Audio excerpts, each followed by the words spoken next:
Hello children, I hope you all are doing good. Let's start today's chapter, algorithm and flowchart. In this chapter, you will learn about algorithm, some examples of algorithm, flowchart, symbols used in a flowchart, some examples of flowchart and flowchart symbols at a glance. Algorithm and flowchart are two different tools used for creating new programs, especially in computer programming. Algorithm.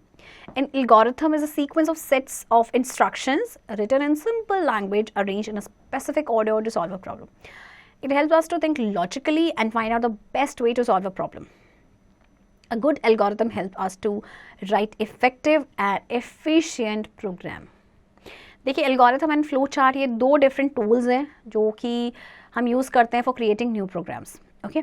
अब algorithm आपका sequence है और set of instructions जो कि बहुत ही simple language में लिखा गया है, एक स्पेसिफिक ऑर्डर में अरेंज किया गया है to solve a problem. Okay, ये हमें हेल्प करता है लॉजिकली सोचने में और ये बेस्ट वे फाइंड करता है to solve a problem. Okay, और एक जो अच्छा एल्गोरिथम होता है वो हमें हेल्प करता है कि इफेक्टिव और एफिशिएंट प्रोग्राम को लिखने में. Right, let us see a few characteristics of an algorithm. So well defined input, clear and unambiguous, language independent, well defined output, finiteness and feasible. So ये सारे algorithm के characteristics हैं, मतलब कि बहुत ही clear होता है, well defined output होता है, well defined input होता है, okay, language independent है, feasible है, right? Advantages of an algorithm: it is easy to understand. Number 2, it is easy to implement. Number 3, it is easy to modify. And number 4, it is written in simple English language. Advantages क्या algorithm के? समझना आसान है, implement करना आसान है, modify करना आसान है और सबसे बड़ी बात ये सिंपल इंग्लिश लैंग्वेज में लिखा होता है. Okay, rules for writing an algorithm. Number 1, always begin with start. Number 2, statement numbers are written as step 1, step 2 and so on. Number 3, language of the statements must be simple. Number 4, each statement must be given in separate lines. And number 5, last statement should be stop. देखिए, जब भी आप algorithm start करते हैं ना तो सबसे पहले वो स्टार्ट से शुरू होता है, उसके बाद हम स्टेटमेंट नंबर्स लिखते हैं जैसे step 1, step 2, step 3 and so on. Okay, language जो है स्टेटमेंट की वो सिंपल होनी चाहिए, हर स्टेटमेंट को एक सेपरेट लाइन में रखना चाहिए. ओके, और लास्ट स्टेटमेंट होगी हमेशा वहाँ पे क्या होगा, स्टॉप होगा. Some examples of algorithm: make a phone call to your friend. Step 1, start. Pick 2, pick up the receiver. Step 3, listen to the dial tone. Step 4, dial a phone number. Step 5, say hello. Step 6, talk to your friend. Step 7, say bye after talking. Step 8, put down the receiver. Step 9, stop. Okay, अब आप अपने friend को phone call कर रहे हैं तो उसके लिए स्टेप्स हैं आपके 1 से लेके 9 तक. नंबर 1, आप स्टार्ट करेंगे, फिर आप रिसीवर को उठाएंगे, फिर आप डायल टोन को सुनेंगे, फ़ोन नंबर डायल करेंगे, फिर फ़ोन जैसे उठाएगा तो फिर आप बोलेंगे हेलो. अपने फ्रेंड से बात करेंगे, जैसी बात खत्म हो जाएगी फिर आप बाय करेंगे, फिर रिसीवर को नीचे रखेंगे and then stop. Okay, just for information, we use algorithms in our daily life for doing various task. For example, while making tea, हम ना अपनी डेली लाइफ में एल्गोरिथम्स को यूज़ करते हैं अलग अलग टास्क के लिए, जैसे कि while making tea. Right, example 2, calculating the sum of 2 numbers. Step 1, start. Step 2, input first number, say A. Step 3, input second number, say B. Step 4, sum is equals to A plus B. Step 5, display sum. Step 6, stop. अब आपको 2 numbers का सम calculate करना है तो सबसे पहले obviously start से शुरू करेंगे, फिर हम पहला नंबर इनपुट करेंगे माना A, फिर हम सेकेंड नंबर इनपुट करेंगे फॉर एग्जाम्पल B, फिर हम लिखेंगे sum is equals to A plus B. अब क्या होगा, नंबर 5 में उसका सम डिस्प्ले होगा, देन नंबर 6 में यानी आखिरी में stop. Okay, here 2 questions are given, okay, in clean up और you will have to answer them. Example 3, to find the area of the square. अब आपको square का area निकालना है. Step 1, start. Step 2, take the side of the square, S. Step 3, calculate the area, S into S. Step 4, display area. Step 5, stop. Square का area निकालना है जो होता है side into में side. Okay, तो सबसे पहले आप start करेंगे, हम side लेंगे square की, फिर हम calculate करेंगे side into side, फिर area display करेंगे और फिर stop. Just for your information, algorithm allows users to tell the computer how to solve a problem. Algorithm जो है वो यूज़र को अलाउ करता है, वो कंप्यूटर को बताता है कि किस तरह से प्रॉब्लम को सॉल्व किया जाना है. Flow chart. A flow chart is a pictorial representation of an algorithm. It uses boxes of different shapes to denote different types of instructions. These boxes are connected with arrow marks to indicate the flow of operation according to which the instructions are to be executed. Since a flowchart shows the flow of operation in pictorial form, any error in the logic of the procedure can be easily detected in a program. It is basically the plan to be followed when a program is written. It acts like a roadmap for a programmer and guides him or her to go from the starting point to the final point while writing a computer program. अब flow chart actually ना आपकी pictorial representation होती है आपकी algorithm की. Okay, इसमें हम different type के बॉक्सेस यूज़ करते हैं जिनके डिफरेंट शेप्स होते हैं. ओके, और इसमें डिफरेंट टाइप्स ऑफ इंस्ट्रक्शंस होती हैं डिफरेंट बॉक्सेस के. ये एरो मार्क्स से कनेक्टेड होते हैं जो कि इंडिकेट करते हैं कि फ्लो ऑफ ऑपरेशन को, ठीक है, according to the instructions.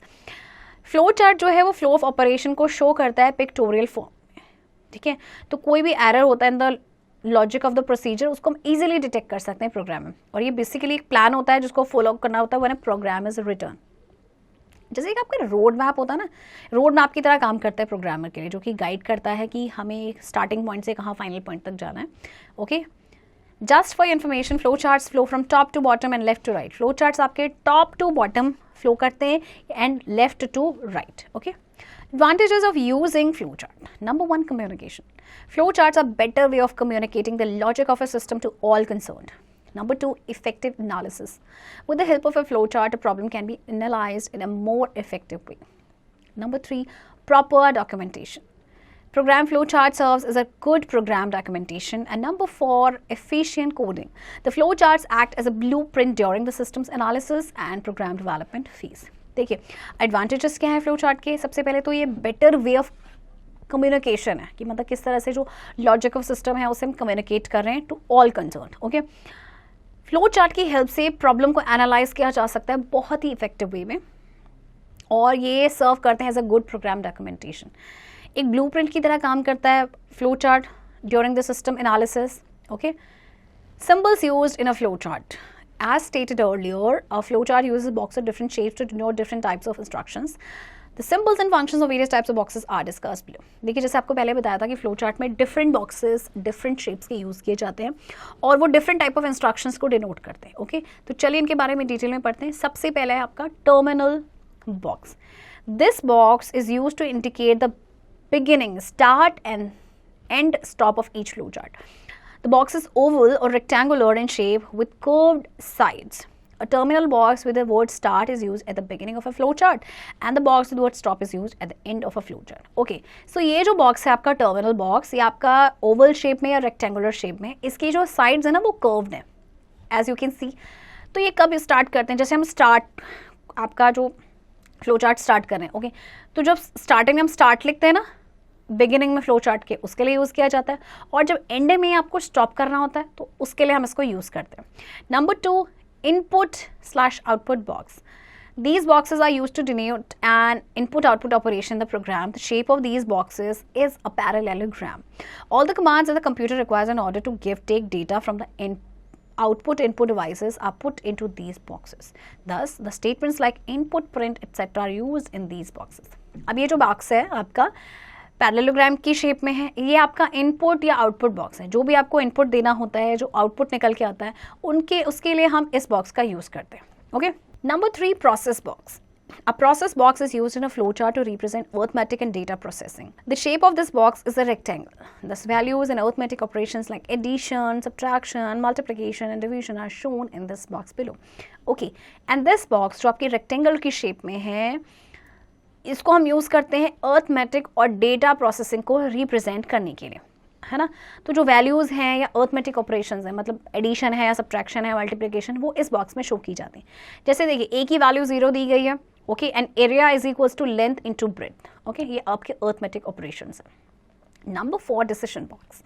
The decision box is used in a flow chart to indicate a point at which a decision has to be made. A decision box is like a rhombus or diamond in shape.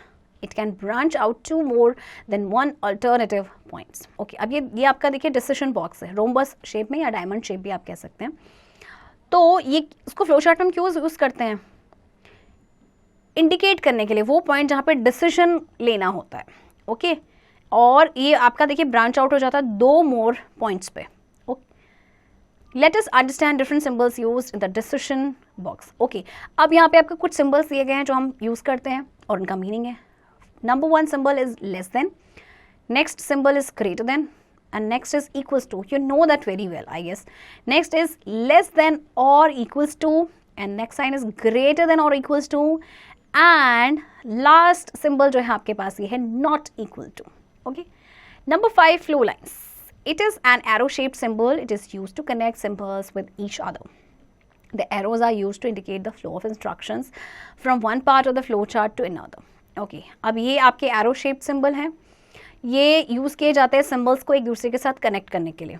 Okay अब जो arrows हैं उनको use किया जाता है ये indicate करने के लिए flow of instructions from one part of the flow chart to another.